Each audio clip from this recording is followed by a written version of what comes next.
Bom dia, boa tarde, boa noite, pessoal. Tudo bem com vocês? Espero que sim. Dando continuidade, então, nossas aulas, a gente vai ver agora mitocôndrias, cloroplastos e a hipótese endossimbiótica, tá? Lá na página 18, 19 e 20. Então, pessoal, as mitocôndrias, elas são usinas de energia da célula, tá? Elas quebram moléculas de combustível e capturam energia na respiração celular. Os cloroplastos são encontrados em plantas e algas e eles são responsáveis pela captura da energia luminosa para fabricar açúcar na fotossíntese, tá? As mitocôndrias, os cloroplastos, eles provavelmente começaram como bactérias que foram englobadas por células maiores. Isso é o que aporta a teoria endossimbiótica, tá? O nosso corpo ele é feito por trilhões de células, né? E a gente precisa de comida, uh, tanto os animais quanto os vegetais. Então você precisa dessa necessidade da funcionabilidade das organelas como da mitocôndria no corpo animal e do cloroplasto nos vegetais, tá? Os cloroplastos então são as células que dão a coloração verde para a planta também e capturam a fotossíntese para transformar ela em energia, tá? Elas capturam a luz e armazenam como molécula de combustível nos tecidos das plantas. As mitocôndrias, que são encontradas nas células animais, convertem a energia armazenada em uma forma de energia que possa ser utilizada, tá? Uh, então, os cloroplastos são encontrados somente em plantas e algas fotossintetizantes. Humanos e animais não possuem cloroplastos. E ele realiza o processo chamado fotossíntese. Lá na fotossíntese, a energia luminosa que é coletada, ela é usada para construir açúcares a partir do dióxido de carbono. Os açúcares que são produzidos na fotossíntese, eles podem ser usados pela célula da planta ou pode ser consumido por animais que se alimentam da planta, como nós, os seres humanos, né? A energia que está contida nesses açúcares, ela é colhida através de um processo chamado respiração celular, o qual vai acontecer dentro das mitocôndrias, das células dos animais, tá? Ele vai ocorrer lá dentro do meio celular. Os cloroplastos, eles são organelas em forma de discos e são encontrados no citossol da célula. Possuem membrana externa e interna com um espaço intermembranar entre eles. Se você atravessasse as duas camadas da membrana, né, e alcançasse a parte interna, ia ver lá assim, ela possui discos que são chamados tilacoides, tá? Que estão dispostos em pilhas interconectadas umas às outras, que são chamados de grana ou singular granum, tá? Tem ali o esqueminha do cloroplasto, dei uma olhadinha para ver, tá? A membrana desse disco tilacoide, ele contém complexos de coleta de luz, tá? Que ali incluindo a clorofila, que é o pigmento que dá às plantas a sua cor verde. Os discos de tilacoide são ocos e os espaços dentro desses discos é chamado de espaço tilacoide ou lumen. Enquanto o espaço contendo fluido envolvendo os tilacoides é chamado de estroma, você tem essa diferenciação entre eles. Então, dentro do espaço do tilacoide ele é chamado de lumen, né? E o espaço que contém o fluido que envolve todos os tilacoides é chamado de estroma. Lá na mitocôndria, então eu vou ter o que? São as chamadas usinas de energia da célula, né? A função delas é produzir um suprimento constante de ATP, né? De energia para a célula liberar ATP. Liberando isso, a transformação em adenosina trifosfato, que é a nossa ATP. A molécula carregadora da energia da célula leva assim, o processo para fabricar o ATP usa a energia química dos combustíveis, dos açúcares, por exemplo, e é chamado de respiração celular. E muitos desses passos ocorrem dentro da mitocôndria. elas estão suspensas, né, no citosol gelatinoso da célula, possui o formato oval e duas membranas, uma externa envolvendo toda a organela e uma interna, que possui saliências internas que são chamadas de crista.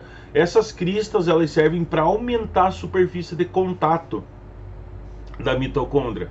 Então se acreditava que as cristas eram dobras, né, largas e onduladas, mas com o avanço das pesquisas em cima, elas são mais parecidas com grandes cavernas, tá? O espaço que existe entre as membranas é chamado de espaço intermembranar, e o compartimento que é delimitado pela membrana interna é chamada de matriz mitocondrial. A matriz mitocondrial ela contém DNA mitocondrial e ribossomos, tá? O que acontece? A mitocôndria e os cloroplastos eles possuem o seu próprio DNA e o seu próprio ribossomo, tá? Ele é independente de toda a célula. Eu comentei com vocês em uma aula em sala que as mitocôndrias elas se reproduzem de acordo com a quantidade de energia consumida. Então, se as células consomem mais energia, vai ocorrer a produção de mais mitocôndrias a nível celular, tá? Se elas consomem menos energia, não necessita de tantas mitocôndrias no meio celular. Isso independente da divisão celular da célula, tá? As mitocôndrias elas se produzem sozinhas. Então, a estrutura múltipla de compartimento da mitocôndria parece assim meio complicadinha, mas ela é muito útil dentro da respiração, tá? Porque ela permite que as reações sejam mantidas separadas e em diferentes concentrações de molécula. Então elas são mantidas em diferentes cômodos lá no meio intracelular, tá? Embora as mitocôndrias sejam encontradas na maioria das células dos humanos, assim como na maioria dos tipos celulares de animais e plantas, os números variam de acordo com aquilo lá, dependendo da função e da sua demanda de energia. As células musculares, elas possuem tipicamente alta demanda de energia, então tem um grande número de mitocôndrias, enquanto as células vermelhas do sangue, que são bem especializadas para o transporte de oxigênio, elas não possuem mitocôndria, porque o papel delas é o transporte do oxigênio, tá? As duas, então, cloroplastos e mitocôndrias fazem respiração celular. A gente vai ver esse ciclo em outra aula, tá? Mais para frente, porque ele é um pouquinho longo. Então a gente vai ver ele para frente. E as duas se originaram, como elas possuem o seu próprio DNA e seu próprio ribossomo, tá? O que dá o suporte para a origem dessas células é a teoria da endossimbiose, tá? Simbiose é uma relação no qual organismos de duas espécies separadas vivem em relação próxima e dependente, tá? Endossimbiose é dentro, é um tipo específico de simbiose, onde cada organismo vive dentro, um organismo vive dentro do outro. Então a teoria que dá o aporte para isso foi esse, tá? Que o primeiro evento endossimbiótico que aconteceu, o ancestral eucarionte consumiu provavelmente uma bactéria aeróbica que evoluiu para uma mitocôndria. Então lá atrás esse ancestral deve ter envolvido essa bactéria com o intuito de digerir ela e se alimentar, mas essa bactéria aeróbica ela se adaptou àquele meio e desenvolveu a mitocôndria, porque ela produzia energia e liberava essa energia para a célula. Então eles começaram a estabelecer uma simbiose ali, aonde eles vivem junto, né, para melhor sobreviver ao meio. E isso conferiu especialização à célula, ao organismo endossimbiótico, tá? No segundo evento endossimbiótico, o eucarionte ancestral consumiu então essa bactéria fotossintetizante que evoluiu para o cloroplasto. Então a origem tanto da mitocôndria animal quanto do cloroplasto foi a mesma, tá? Foi por eventos endossimbióticos, tá? Bactérias e mitocôndrias e cloroplastos, eles são bem similares no tamanho. Uma bactéria também possui DNA e ribossomos similar àqueles das mitocôndrias e do cloroplastos, tá? Dentro dessas evidências, os cientistas pensam que células hospedeiras e bactérias formaram relações endossimbióticas há muito tempo, tá? Quando essas células hospedeiras individuais englobaram as bactérias aeróbicas que usam oxigênio na sua alimentação, né, e são fotossintetizantes, não destruíram elas. Então, através de anos de evolução, essas bactérias se adaptaram e formaram mitocôndrias e cloroplastos, tá? Se tornaram as mitocôndrias e as bactérias fotossintetizantes se tornaram os cloroplastos desses níveis celulares. Aí, pessoal, dentro dessa organização que ocorreu pela teoria endossimbiótica, a gente tem o que?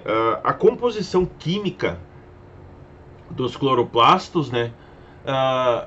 Eles são organelas mais evidentes nas células vegetais, né? Ela é composta de 50% de proteína, 35% de lipídio e 5% de clorofila, água e carotenoides.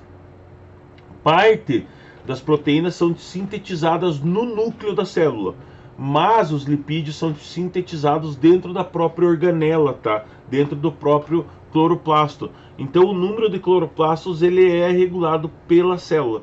Existem células que contêm apenas um cloroplasto, mas a maioria das células que realizam fotossíntese contém de 40 a 200 cloroplastos, tá?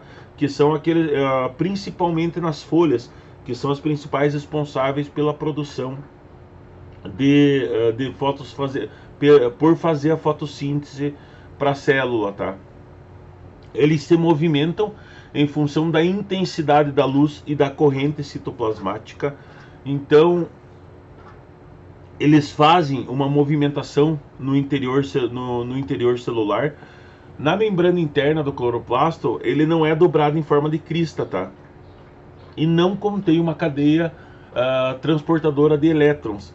Dentro do estroma, existe aquela bicamada que forma os conjuntos achatados, né, em forma de disco. Lembra que os tilacoides, então, que são empilhados, tá? O sistema genético dele, ele trabalha da seguinte forma, tá? A fotossíntese, ela ocorre de duas formas, né? Os pigmentos que estão ligados às diferentes proteínas e lipídios nas membranas dos tilacoides, granares e estromáticas, formam um sistema bem complexo de proteínas de clorofila, tá? E isso divide. Por exemplo, o fotossistema primeiro, ele é localizado lá na região da membrana voltada para o estroma. São as menores partículas intramembranosas. O fotossistema segundo, ele é localizado em tilacoides granares, formado por partículas maiores, tá? O sistema genético dos cloroplastos, ele consiste lá numa pequena molécula de DNA circular, né, com muitas características semelhantes com das mitocôndrias e das bactérias. E tudo isso dá aporte à teoria endossimbiótica, né, pessoal?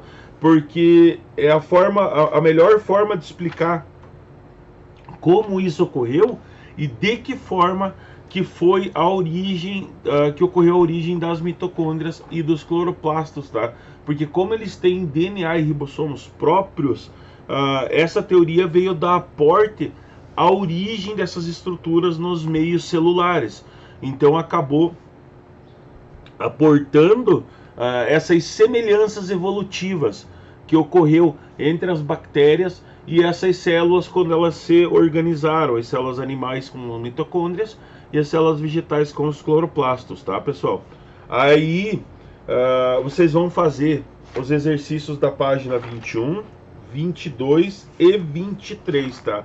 Depois a gente vai entrar em núcleo celular. Espero que tenha entendido, tá? Lembra a parte de respiração celular, a gente vai ver lá pra frente. E tenham um ótimo dia, fiquem bem e até a próxima aula, pessoal.